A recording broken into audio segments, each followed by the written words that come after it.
جو اللہ کا خلیفہ ہوتا ہے خان صاحب اس کے لیے تخت اور تاج تو ضروری ہوتا ہی نہیں. کوئی ضروری نہیں ہے کہ جسے اللہ خلیفہ بنائے وہ حاکم بھی ہو. اگر حکومت اللہ کی حجت کے لیے ضروری ہوتی فرعون تخت میں بھی لانتی تھا.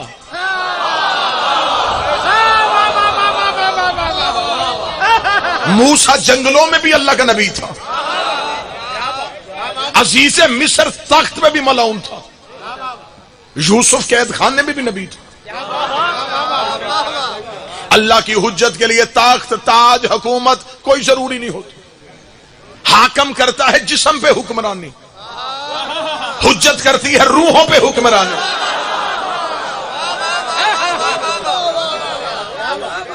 اب موسم بھی ہے اور حالات بھی ایسے ہیں, لہذا جلدی جلدی میں نتیجے پہ لے کے جانا چاہوں. جو اللہ کا خلیفہ ہوتا ہے اس کے لیے تخت اور تاج ضروری نہیں ہوتا. یہی وجہ ہے, توجہ پوری رکھیے گا, جب رسول نے مکہ میں اعلان رسالت کیا تو مکہ کے قبیلوں کے سردار اکٹھے ہو کے حضرت ابو طالب کے گھر آئے. ہم تیرے بھتیجے محمد سے کوئی بات کرنا چاہتے. تنہائی میں جا کے کہنے لگے, اے عبداللہ کا بیٹا, اگر تو کہتا ہے تیرے اللہ کو مانے تو ہم مانتے ہیں, تیرے اللہ کو نہ ماننا ہمارے لیے ضروری نہیں. یہ کوئی شرط نہیں ہے کہ ہم تیرے اللہ کو نہیں مانیں گے, مان لیں گے. ہم اتنے خداؤں کو جو مان رہے ہیں, جہاں اتنے خدا مان رہے ہیں وہاں تیرا بھی ایک مان لیں گے. اور تیرا خدا ماننے کے لیے ہمیں آسانی ہے, تیرا تو نظر بھی نہیں آتا, لہذا ہم اسے مان لیتے ہیں, ہماری کوئی لڑائی نہیں, ہم تیرے اللہ کو نہیں مانیں گے.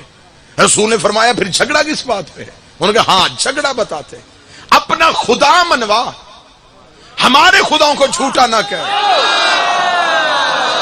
مجھے خبر ہے کہ میں جنگ کی دھرتی پہ آپ سے مخاطب ہوں, اگر اب بھی آپ بات کھول کے سننا چاہتے تو میں کھول دیتا ہوں. عرب کے کافروں نے کہا تھا اپنا ایک سچا منوا, ہمارے جھوٹوں پہ لعنت نہ کر.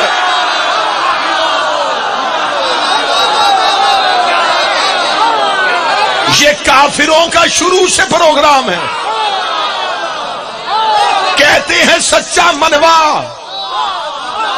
جھوٹے پہ لعنت نہ کر. اب جن بندوں کو حلق تک اتحاد آیا ہے, اتحاد ہونا چاہیے, اتحاد ہونا چاہیے, وہ مجھے کسی کتاب سے ثابت کرے نبی سے زیادہ خلق عظیم کا مالک بھی کوئی تھا جس نے پتھر مارنے والوں کو دعا دی. اس نے مکے والوں سے یہ کہہ کے اتحاد نہیں کیا کہ تم بھی اپنے مانی جاؤ میں بھی اپنے مانے چاہتا ہوں. اس نے کہا میری نبوت بچے گی نہیں جب تک جھوٹوں پہ لعنت رہے گی.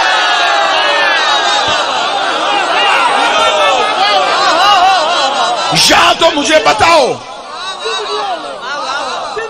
کیا آج تمہارے پاس نبی سے زیادہ اسلام ہے؟ نبی نے اتحاد نہیں کیا.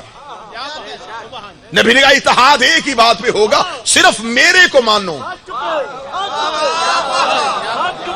بات بالکل ایک جملے میں بند کرنے لگا. اتحاد عقیدے پہ رہ کے ہوتا ہے, عقیدہ چھوڑ کے نہیں ہوتا.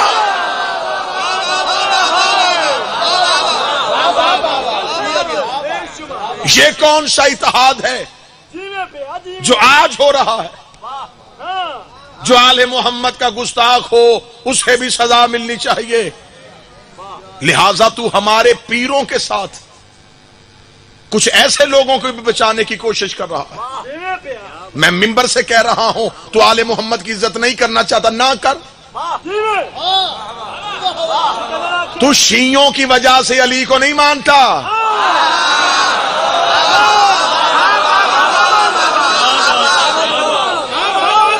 جب بات شروع ہوتی ہم بھی علی کو مانتے ہیں, ہم بھی علی کو مانتے ہیں. اگر تو علی کو مانتا ہے پھر انہیں کیوں مانتا ہے جنہیں خود علی نہیں مانتے؟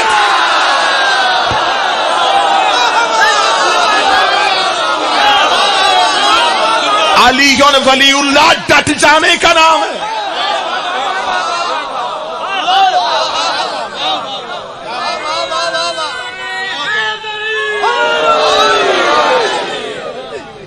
فوراً کہا مالک حسین عزت عطا فرمائے. نبی نے فرمایا یہ اتحاد نہیں ہوگا. بات جائے گی امام رضا علیہ السلام پہ. اس نے کہا ٹھیک ہے اتحاد نہیں کرتا. پھر عرب کے کافروں نے فوراً نبوت کو لالچ دینا چاہا. تمہید میری وہی ہے, اسی پہ میں نے نتیجہ دینا ہے کہ حجت کو تخت اور تاج نہیں چاہیے. انہوں نے کہا پھر ٹھیک ہے ایسے کر, ہم تجھے غیر مشروط طور پہ عرب کی بادشاہت دیتے ہیں اور ایک بڑے گھر سے رشتہ بھی لے کے دیتے ہیں. نبی کا جواب اسلامیات میں لکھا ہے, دائیں ہاتھ پہ سورج رکھو, بائیں ہاتھ پہ چاند رکھو, میں پھر بھی تمہاری حکومت کو ٹھوکر مار دوں گا. تم کیا سمجھتے ہو تمہاری حکومت کے لیے میں مذہب چھوڑ دوں؟ انہوں نے پہلی بار پہلے نبی کو, پہلی حجت کو, 14 میں سے پہلے کو حکومت کا لالچ دیا. نبی نے ٹھوکر مار دی. یہی حکومت علی کے دروازے میں بھکاری بن کے آ گئی. علی نے فرمایا اٹھاؤ اپنی زخمی اونٹنی کو, تمہاری یہ حکومت میرے نزدیک بکری کے ناک سے بہتے ہوئے پانی سے بھی کمتر ہے. یہی حکومت دلہن بن کے حسن کے سامنے آ گئی. حسن نے چہرہ پھیر کے کہا تجھے نہیں پتا جسے باپ طلاق دے وہ بیٹوں پہ حرام ہو جائے. یہی حکومت دھمکی بن کے حسین کے سامنے آ گئی. حسین نے کربلا میں 72 سے 9 لاکھ کو شکست دے دی. یہی حکومت سجاد کے سامنے روب بن کے آ گئی. سجاد نے شام کی گلیوں میں رول کے مار دی. یہی حکومت باقر کے سامنے آئی, باقر نے کم سنی میں شکست دے دی. یہی حکومت جہالت بن کے جعفر صادق کے سامنے آئی, جعفر نے خطبوں سے اڑا کے رکھ دی. یہی حکومت کاظم کے سامنے آئی, کاظم نے حکمت عملی سے تبدیل کر دی. رضا کا دور آیا, وہی مکے والے کافر, وہی مزاج مسلمانوں کے لباس میں رضا کے سامنے آ کے کہتے ہیں حکومت بھی لے لے رشتہ بھی لے لے.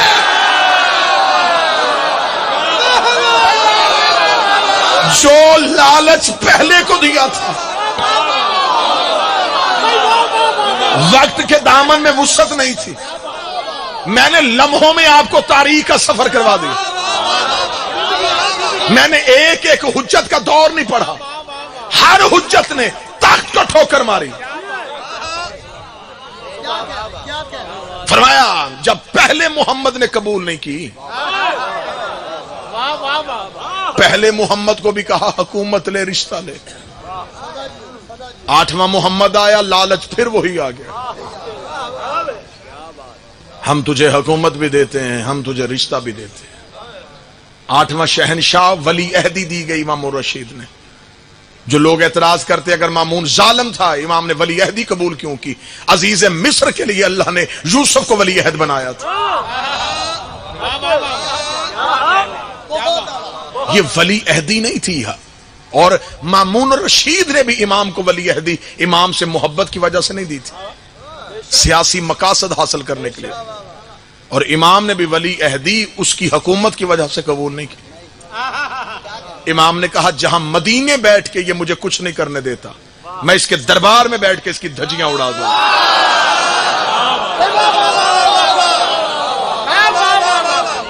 مدینے امام سے ملنے پہ پابندی, اور اسی امام کو ولی عہد بنا کے سلطنت کا مالک بنا کے دربار میں بٹھا دیا. جب پہلے دن امام آ کے دربار میں بیٹھے, امام رشید نے کہا میں چاہتا ہوں آپ کی بیعت کروائی جائے. امام نے کہا کرواؤ بیعت.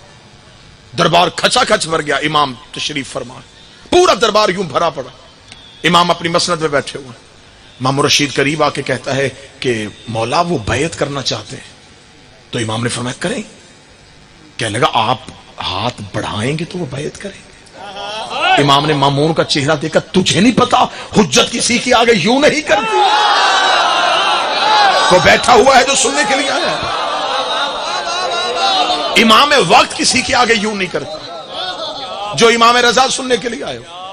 امام رشید نے کہا پھر بیعت کیسے ہوگی؟ امام نے کہا ایسے نہیں. کہنے لگا مولا ہم تو ایسے ہی کرواتے ہیں, ہمارے تو جتنے بھی گزرے سب نے ایسے کروائی. امام نے تم ایسے کرواتے ہو, ہم تو غدیر سے ایسے ہی کرواتے ہیں.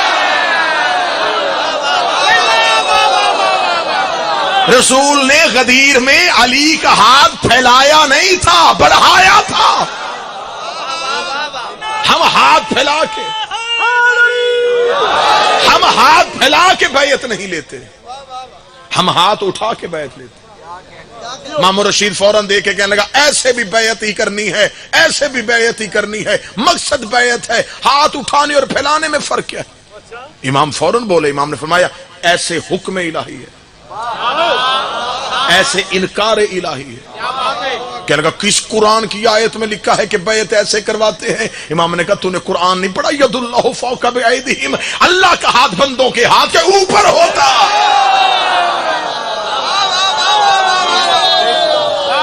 یہ بیعت خلافت والے کرواتے تھے، یہ امامت والے کرواتے، یہ سقیفہ سے شروع ہوئی تھی، یہ غدیر سے شروع ہوئی تھی۔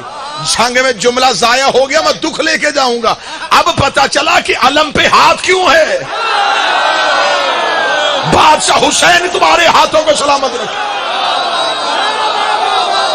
غازی آج بھی 12ویں کی بیعت لے رہا ہے۔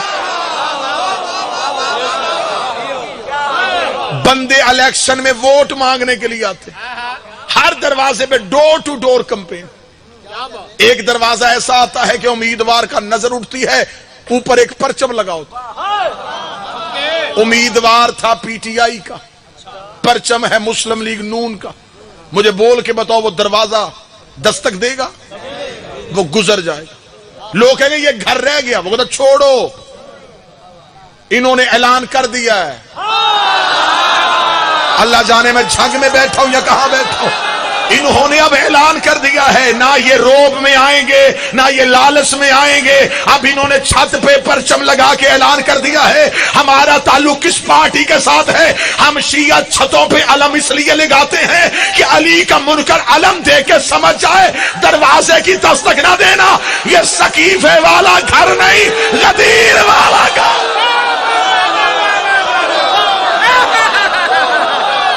یہ اب بکیں گے نہیں، یہ اب جھکیں گے نہیں۔ مولا حسین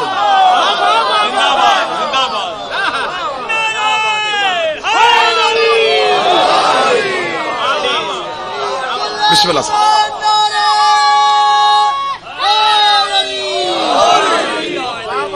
بسم اللہ صاحب، بیعت کروائی جا رہی ہے۔ امام کی بیعت ہو چکی، بیٹا بڑی جلدی ہے، بڑی جلدی ہے، بیعت ہو چکی امام کی۔ اب امام ولی عہد ہو چکے ہیں۔ اب دربار میں امام نے مامون رشید سے کہا سیاست کے معاملات کو تو چلائے گا، مذہب کے معاملات کو میں چلاؤں گا۔ آل محمد کے ہاں سیاست نہیں ہوتی، سیاست میں کبھی جھکنا پڑتا ہے، کبھی رکنا پڑتا ہے۔ امامت کے ہاں تغیر نہیں ہوتا۔ امام نے فرمایا سیاست تو کرے گا، مذہب کے معاملات میں تو نہیں آئے گا۔ ہاں لشکر بھیج، جو کرنا ہے کر، سیاست کر، شریعت پہ فتویٰ نہ دینا، مذہب کا کوئی مسئلہ نہ بتانا۔ وہ جب تک میں بیٹھا ہوں مذہب ہم بتائیں گے۔ اب دیکھا امام کا ولی عہدی قبول کرنے کا جواز کیا تھا۔ وہ تخت پہ حکومت کر رہا تھا، امام اسی کے دربار میں مذہب اہل بیت پھیلا رہے تھے۔ مامون رشید دربار میں بیٹھا ہوا ہے، چند لوگ دربار میں داخل ہوئے۔ مامون تو خلیفۃ المسلمین ہے، تو حاکم وقت ہے، تجھے تو چاہیے کہ مسلمانوں کے جو پریشانی کے حالات ہوں ان میں تو ان کا ساتھ دیں۔ کہنے لگا ہاں بولو کیا بات ہے؟ انہوں نے کہا قحط پڑ گیا ہے، بارش نہیں ہو رہی، تو بارش بھیج۔ بالکل مجھے خبر ہے کہ میرے لفظ ریکارڈ ہو رہے ہیں، اور جب سے یہ سوشل میڈیا کا دور آیا ہے اب لفظوں سے بھی آپ کو پہرے دینے پڑتے ہیں۔ بالکل عین وہی لفظ میں پڑھنے لگا ہوں، آپ کو ہنسانے کے لیے نہیں، تاریخی حقیقت یہی ہے۔ انہوں نے کہا بارش تیرے کہنے پہ نہیں آ سکتی۔ مامون رشید پہلے ہی جلا بھنا تھا کہ ولی عہدی دی اور میری سلطنت کا بیڑا غرق ہو رہا ہے۔ دیکھے کہنے لگا میں اللہ کے کاموں میں ٹانگ نہیں اڑاتا، میں قدرت کے معاملات میں دخل اندازی نہیں کرتا۔ بارش برسانا اللہ کا کام ہے، بندوں کا کام نہیں۔ جاؤ واپس. لوگ نکل رہے تھے، رضا داخل ہو رہے تھے.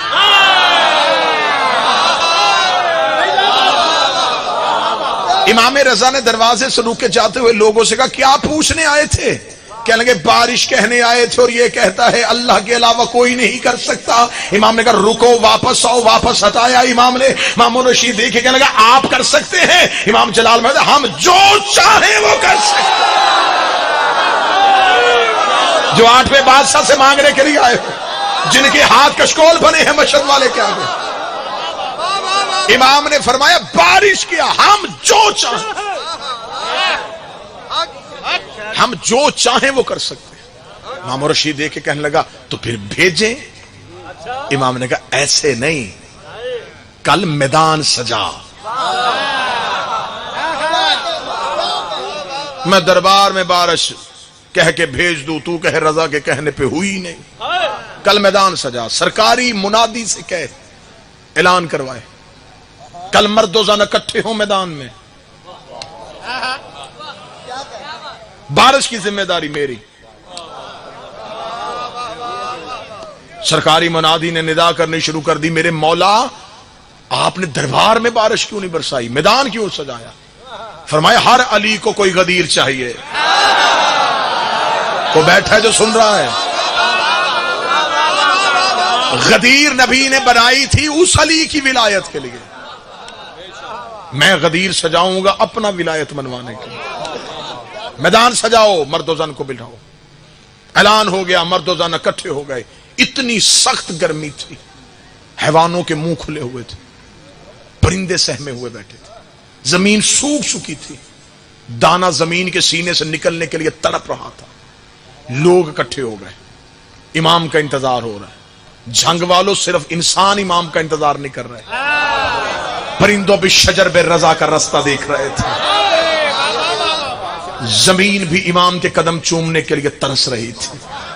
یا تھوڑی دیر کے بعد لوگوں کے چہرے پہ امید کی کرن آئی. امام رضا اپنے گھر سے نکلے، لوگوں نے امام کی طرف دیکھا، سر پہ رسول والا امامہ، کاندھے پہ ابو طالب والی چادر، ذوالفقار حیدری کو حمائل کیا ہوا، چہرے پہ حسن کا حسن سجا ہوا، آنکھوں میں حسین کی کریمی لی ہوئے، ماتھے پہ سجاد کے سجدے کا نشان، سینے پہ باکر کا حلم، زبان پہ جعفر کی صداقت، ہاتھوں پہ کاظم کی عطا، توحید کے تیور.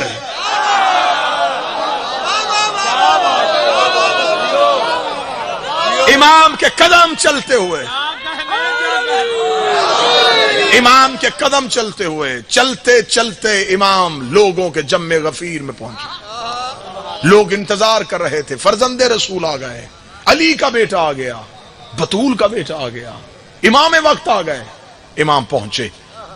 اب کتابیں کہتی ہیں کہ امام نے اپنی ابا کو کھولا، اپنے دونوں ہاتھوں کو اٹھایا، ایسے اٹھایا کہ امام کی ہاتھ کی ہتھیلیوں کی سفیدی آسمان دیکھ رہا تھا. امام نے ہتھیلیوں کو آسمان کی طرف بڑھا گیا، بار الہا تجھے میری امامت کا واسطہ. جو سننے کے لیے نہیں، مانگنے کے لیے آئے، بار الہا تجھے میری امامت کا واسطہ، بارش بھیج. یوں ہاتھ اٹھے، کتابیں کہتی ان انگلیوں کے ساتھ بادل کے ٹکڑے چلنے شروع ہوئے. لوگوں کی نظریں آسمان پہ تھی، سیاہ بادل چاروں طرف سے. امام نے بادل کے ٹکڑے کو چلاتے چلاتے قوم کے سر پہ کھڑا کیا. امام نے ہتھیلیوں کو زمین کی طرف کیا، انگلیوں کے ساتھ بارش برسنا شروع ہو گئی، زمین پہ پانی جل تھل کرنا شروع ہو گیا. حیوانوں کے چہرے پہ خوشی آ گئی، انسانوں کے چہرے پہ زندگی آ گئی. زمین توم رہی تھی ابو تراب کے بیٹے کے قدم. ادھر کائنات میں یوں خوشی کا سما ہوا. امام نے منہ آسمان کی طرف کر کہا اتنی بھیج جتنی یہ برداشت کر سکے. اگر امام رضا یہ جملے نہ کہتے، بارش آج تک ہوتی. امام نے جم غفیر میں کھڑے ہو کے کہا ہم صرف برساتے نہیں، ہمارے امر کے ساتھ یہ رکتی بھی ہے. فرمایا بھیج رحمت والی. ادھر میدانوں میں پانی بھر گیا، جتنا زمین کو پانی چاہیے تھا زمین لے چکی، جتنا پرندوں کو چاہیے تھا پرندے لے چکے، جتنا انسان کی طلب تھی انسان لے چکا۔ جب ہر ایک کی طلب پوری ہو گئی، ہر ایک کی خواہش پوری ہو گئی، امام میدان سے نکلے۔ امام کا میدان سے نکلنا تھا، میدان سے ایک ہی آواز آ رہی تھی، واہ رضا، واہ علی ابن موسیٰ، واہ علی کا بیٹا، واہ رسول کا بیٹا۔ کیا کہنے امام وقت، کیا کہنے تیرے نبی کا بیٹا۔ امت امام کو مرحبا کی صدائیں دے رہی تھی۔ یہاں مامون رشید کا مشیر حمید بن مہران یہ دوڑتا ہوا دربار میں آیا۔ درود سارے حضرات مل کے بلند آواز سے صلی اللہ محمد، پھر بھی بلند آواز سے صلوات پڑھی۔ بسم اللہ سرکار، بسم اللہ سرکار، حضور خیریت مزاج میں کر دیں۔ نعرہ رسالت، نعرہ حیدری، علماء حق کی صحت و سلامتی کے لیے سب حضرات مل کر بآوازیں بلند کر صلوات۔ اللہم صلی علی محمد وآل محمد۔ برادر ذی وقار عزت مآب جناب علی رضا کھوکر صاحب، مصائب کے حوالے سے ایک بہترین اور منفرد لہجہ۔ اجازت ہے میں بات مکمل کروں؟ بس فضائل کے حوالے سے آخری بات۔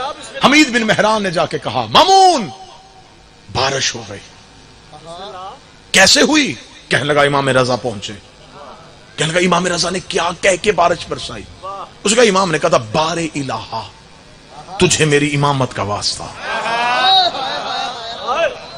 اور لوگوں نے تو مرحبا کی صدائیں دے دی۔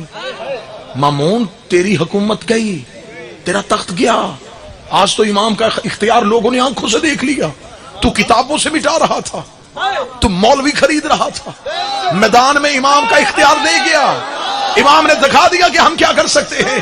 حمید بن مہران نے یہ کہنا تھا، یا مامون کے چہرے پہ موت کی افسردگی آئی، موت کی زردگی آئی۔ مامون رشید ابھی سوچ رہا تھا، یا امام رضا کا پہلا قدم دربار میں آیا، دربار کھچا کھچ بھرا ہوا تھا، خوش آمدید آ کے مامون رشید کو امام رضا کی تعریفیں سنا رہے تھے، یا امام کے قدم دربار میں آنا تھا۔ مامون رشید دے کے کہنے لگا، فرزند رسول بارش تو ہو گئی، لیکن آپ نے تو کل کہا تھا ہم جو چاہے کر سکتے ہیں، ہم جو چاہے کر سکتے ہیں۔ یہاں کہہ کے گئے تھے کہ ہم جو چاہے کر سکتے ہیں، میدان میں جا کے اللہ سے دعا مانگ لی۔ اگر اللہ سے دعا مانگ کے بارش کروانی تھی تو وہ میں بھی مانگ سکتا تھا، یہ بھی مانگ سکتے تھے۔ پھر تیرا کمال کہاں ہے، تیرا اختیار کہاں ہے، تیری ولایت کہاں ہے؟ ادھر سارے دربار نے مامون کو دیکھا کہ بڑا اچھا سوال کیا امام پہ، کہ امام نے تو کہا ہم جو چاہے کر سکتے ہیں، پھر میدان میں جا کے اللہ سے دعا کیوں مانگی؟ اتنا کہنا تھا۔ لوگوں کی نظریں امام کے چہرے پہ گئی۔ اب امام کے چہرے پہ علی والا جلال آیا، علی والے تیور آئے۔ امام نے یوں دربار کے چاروں طرف دیکھا، جب دربار میں قلین کا ٹکڑا بچھا ہوا تھا جس میں دھاگے کے ساتھ شیر کی تصویر بنی ہوئی تھی۔ امام نے انگلی کا اشارہ کیا، شیر تھارتا ہوا دربار میں دوڑا، پورا دربار خالی ہوا۔ مامون تخت کی آخری سیڑھی پہ جا کے بیٹھا۔ مامون رضا یہ کیا کیا؟ فرمایا ہم جو چاہے،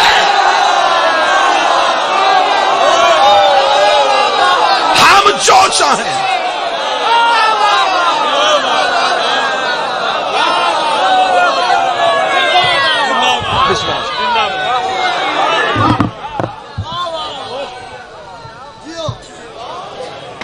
ہم جو چاہیں وہ کر سکتے۔ میدان میں الوہیت کو منوایا، دربار میں ولایت کو منوایا، بھرے میدان میں اللہ منوایا، اور پھر دربار میں آ کے اپنی ولایت کو منوایا۔ دشمن کے دربار سے جو مرحبا کی صدائیں سنتا ہو اسے رضا کہتے ہیں۔ امیر ترین امام، 8 صحن، مشہد میں امیری، نوکروں کا بادشاہوں جیسا استقبال، سونے کے دروازے اور چاندی کی زری، اور زیارت پہ لکھا ہے السلام علیکہ یا غریب الغرب۔